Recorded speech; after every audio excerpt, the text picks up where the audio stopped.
दोस्तों, क्या आपने लाइकेन देखा है? हो सकता है कि आपने देखा हो, पर क्या आपको एग्जैक्टली पता था कि यही लाइकेन्स होते हैं? शायद नहीं। कई बार हमें लगता है कि यह कोई छोटा पौधा है। अक्सर हम कंफ्यूज हो जाते हैं छोटे छोटे पौधों, फंगस और लाइकेन्स के बीच में। तो आइए आज के इस वीडियो में जानते हैं कि लाइकेन्स एग्जैक्टली हैं क्या और ये प्लांट्स और फंगस से अलग कैसे हैं।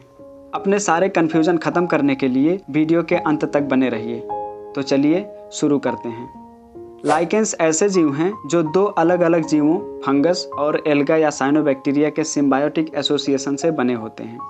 सिम्बायोटिक एसोसिएशन एक ऐसा म्यूचुअलिस्टिक रिलेशनशिप है जिसमें दो अलग अलग स्पीसीज के ऑर्गेनिजम्स क्लोज कांटेक्ट में रहकर एक दूसरे को फायदा पहुंचाते हैं और अपना जीवन यापन करते हैं।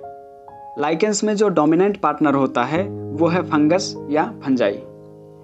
थैलस शेप से लेकर फ्रूटिंग बॉडीज तक उनकी ज़्यादातर कैरेक्टरिस्टिक्स फंगस के द्वारा ही रिप्रेजेंट करी जाती हैं। एल्गल पार्ट में या तो ये ग्रीन एल्गी होते हैं या ब्लू ग्रीन एल्गी, जिसे हम साइनोबैक्टीरिया भी कहते हैं। कुछ लाइकेन्स में एल्गी और साइनोबैक्टीरिया दोनों पाए जाते हैं। ब्लू ग्रीन एल्गी एक्चुअली कोई एल्गी नहीं है, बल्कि यह किंगडम मोनेरा का एक मेंबर है जिसमें बैक्टीरिया रखे गए हैं। क्योंकि यह फोटोसिंथेसिस कर सकता है, इसलिए इसे ब्लू ग्रीन एल्गी भी कहते हैं। इसी सिम्बायोटिक एसोसिएशन की वजह से लाइकेन्स डिफरेंट टाइप के एनवायरनमेंट्स में सर्वाइव कर पाते हैं और फलते फूलते हैं। लाइकेन्स जिस भी चीज़ पर उगते हैं उसे सबस्ट्रेट कहते हैं। फंजाई में एक थ्रेड लाइक स्ट्रक्चर होता है जिसकी मदद से लाइकेन्स अपने सबस्ट्रेट के ऊपर अटैच्ड रहते हैं। लाइकेन्स में जो फंगल पार्ट होता है उसे माइकोबियंट कहते हैं। यह एक प्रोटेक्टिव स्ट्रक्चर बनाता है और एल्गी को शेल्टर प्रोवाइड करने के साथ साथ मिनरल और न्यूट्रिएंट्स का एब्जॉर्प्शन भी करता है। वहीं दूसरी तरफ जो एल्गल पार्ट होता है उसे फाइकोबियंट या फोटोबियंट कहते हैं। इसका काम मिनरल्स और सनलाइट की हेल्प से फोटोसिंथेसिस के द्वारा खुद के लिए और फंगस के लिए फूड प्रिपेयर करना होता है।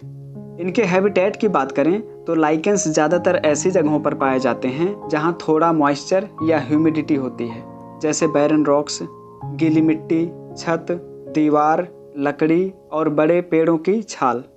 इसके अलावा ये कुछ बहुत ही एक्सट्रीम हैबिटेट्स जैसे आइसी टुंड्रा और झुलसा देने वाले रेगिस्तान में भी पाए जाते हैं।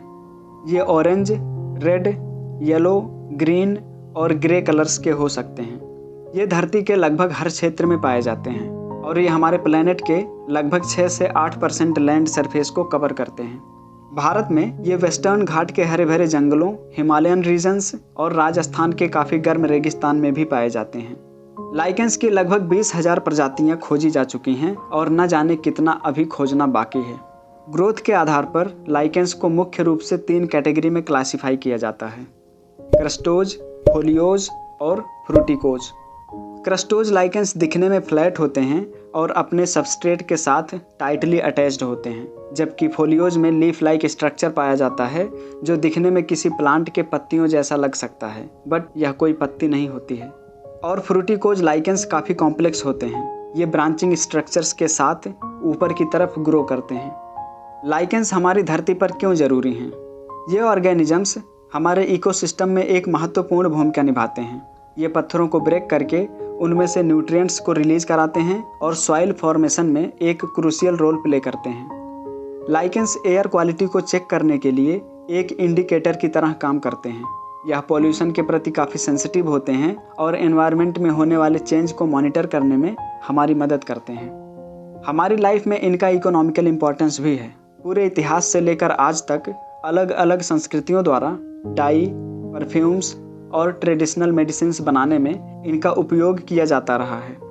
इसके अलावा लाइकेन्स फूड के तौर पर भी इस्तेमाल किए जाते हैं। टुंड्रा में रेनडियर मॉस, जो कि एक लाइकेन है, रेनडियर, कैरिबो और मस्क के लिए मुख्य भोजन का स्रोत हैं। लाइकेन्स हमारे इकोसिस्टम के लिए जितने महत्वपूर्ण हैं उतने ही नाजुक और वल्नरेबल भी।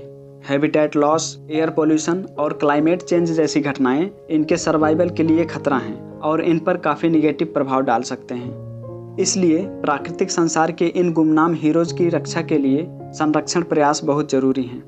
तो हम क्या कर सकते हैं?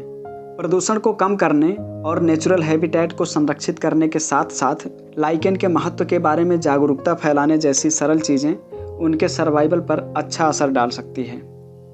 और ये था आपके पास लाइकेन्स की सुंदर दुनिया की एक झलक। तो चलिए आज के लिए बस इतना ही। वीडियो पसंद आया हो तो इसे लाइक करें, चैनल पर नए हैं तो सब्सक्राइब करें। मिलते हैं फिर किसी नए वीडियो के साथ। तब तक के लिए अपना, अपनों का और कुछ प्रकृति का भी ख्याल रखें। बहुत बहुत धन्यवाद।